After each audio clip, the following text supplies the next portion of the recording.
What up, cappers, gamblers, punters? What up, sleuths? What up, mama? What up, baseball fans?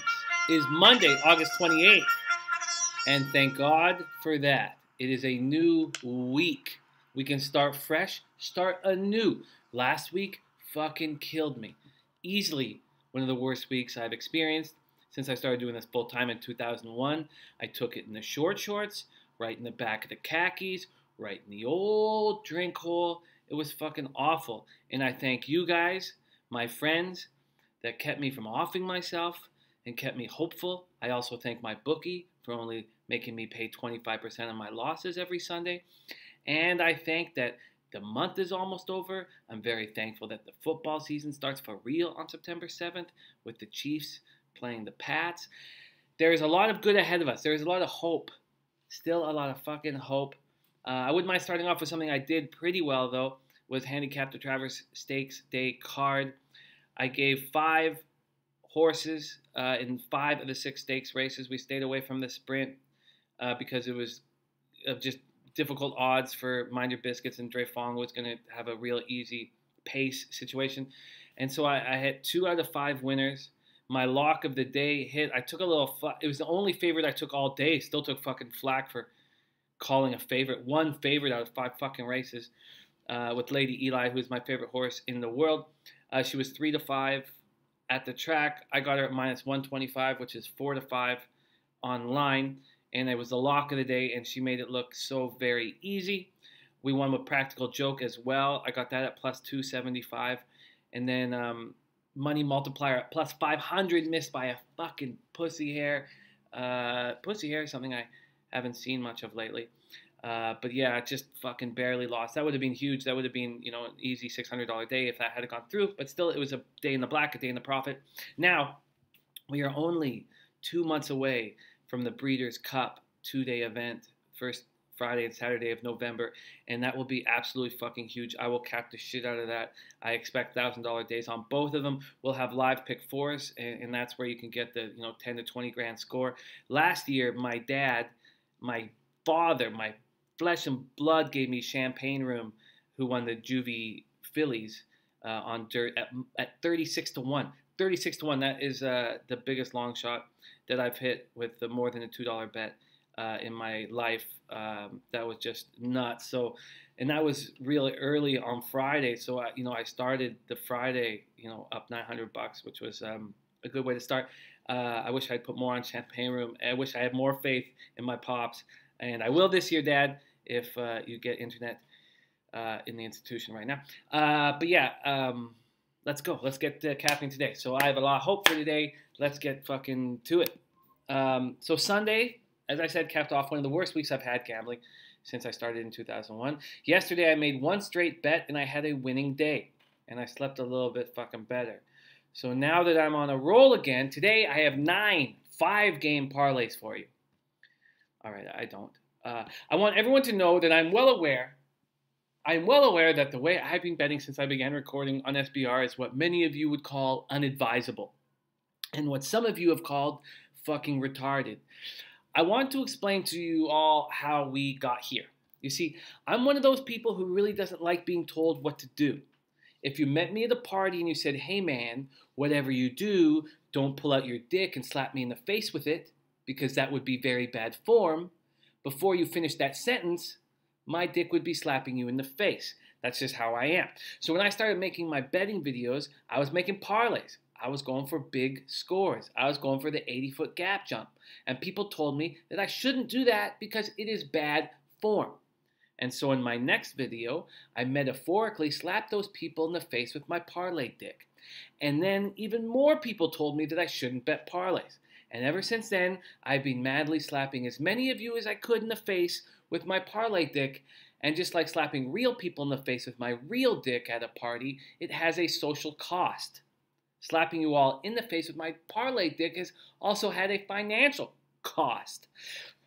But it is not the parlays that have been bringing me down. It's been the bad capping. I have been losing a lot. It doesn't matter if I'm making straight bets or parlays. It will always come down to being right. And I have not been right enough over the last couple months. My bankroll is in very bad shape. after the Penguins won the Cup, I had a nice, not huge, but I had a nice $10,000 bankroll. I had a 10-gram bankroll, and that has been dried the fuck up. If I didn't have a bookie, I would not be able to place any more bets. I pay my bookie 25% every Sunday, and thank God for that, because if I had to clear up with him every Sunday, I would mysteriously stop making videos. Now today, I'm about to play another parlay. Actually, I'm going to play 3 parlays, but this is not a slap you all in the face with my parlay dick kind of a parlay. I can't afford those anymore. This is a smart, exciting, responsible, non-dick slappy parlay. Today, I'm fading a pitcher who, yes, has greatness in him. Or at least he did. He has a 5-year, $110 million deal. But this year, he's always sucked for the bag. You heard me. Jordan Zimmermann has always sucked for the bag. I think that's repeating one more time. Jordan Zimmermann has always sucked for the bag hard. When the bag needs him to fucking suck, he's come through every time. So let's see. Fister has fucked me lately. Cologne fucked me recently. Who hasn't fucked me lately? Oh yeah, women. And Jordan Zimmermann. I'm keying the Colorado Rockies over the Detroit Tigers to 3 different bets. One will be a little bigger than the others. Let's fucking ride. Rockies over Tigers at minus 185. It's Antonio Zenzatella versus Jordan Zimmermann. Zenzatella is 10-4 with a 4.52 ERA and a 1.27 WHIP. He was taken out of the rotation just to limit his innings. He came back Wednesday and allowed 2 runs in 5 innings versus the Royals. At home, he's 8-2. And opponents are hitting 242 off him.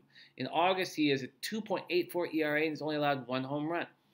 We are fading good old Jordan Zimmermann. Not since Tommy Bridges and Schoolboy Rowe in 1935 had a Tiger given up 7 runs in 3 straight starts. The Tigers would have a better chance if the other Jay-Z was pitching for him. Zimmermann is 7-11 with a 6.11 ERA and a 1.54 WHIP. 6-0 career versus Colorado, 3-0 at Coors Field, but who cares? That was a different Zimmermann. This one's lost in the woods, scared of every sound he hears. I've seen squirrels run onto the baseball field during a game that don't look as lost as Zimmermann. This guy's looking for answers like the first 48. This guy doesn't know what side of the rubber to stand on. What a fucking mess. This guy is Lamar Odom at a strip club. Tigers are 9-16 in his starts. Rockies are 12-7 in Zenzatella's starts. Detroit just put Victor Martinez on the DL. Offense is all they have. You've seen their garbage bullpen. I'm confident in this action, and I'm keying it to 3 different bets. First bet I'm keying it to is the Oakland A's versus Los Angeles Angels over 9.5 at minus 120. It is Daniel Gossett versus Andrew Heaney. Gossett is 3-6 with a 5.49 ERA and a 1.44 WHIP. He was recalled for the 2nd time just recently, and in his first start, he gave up 5 runs, 8 hits, and 5 innings Wednesday versus Baltimore. He's 0-3 with a 5.63 ERA versus the AL West this year, and he's going up against Heaney. Now, Heaney's AAA numbers are good. They're actually really good. 1-2 with a 2.60 ERA and a 1.19 WHIP. But coming up to the big leagues, he does not look good at all. He's allowed 7 home runs in his 10 big league innings this year. That gives him an 8.10 ERA and 1.50 WHIP. Oakland and LA are both playing very well offensively. Oakland is averaging 6.3 runs per game in the last week. Angels are averaging 5.1 runs per game in the last week. They're both hitting the ball well. We're playing in Anaheim. The air will be thin. The ball will be flying. And I'm comfortable with the over. The next game I'm parlaying 2 different actions with. And that is Miami Marlins on the road over the Nationals at plus 190 and over 7.5 at plus 100. I know this is a fading the public bet, and I really like the numbers on this, and I like the situation. It's Jose Urena versus Max Scherzer. Urena looks fucking great. 12-5 with a 3.68 ERA, 1.22 WHIP this year. On the road, he's 8-0 with a 4.05 ERA, holding opponents to a 171 batting average. In August, he's 3-0 with a 2.95 ERA.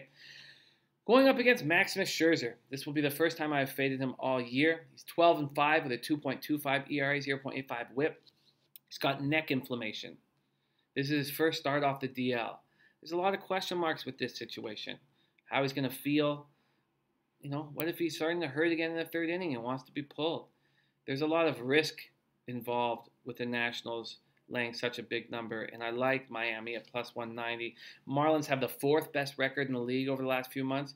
Stanton has 17 homers, 35 RBIs, and a 394 average in August. He's hit 2 home runs in his career off of Scherzer. I think this is a risk that's worth taking.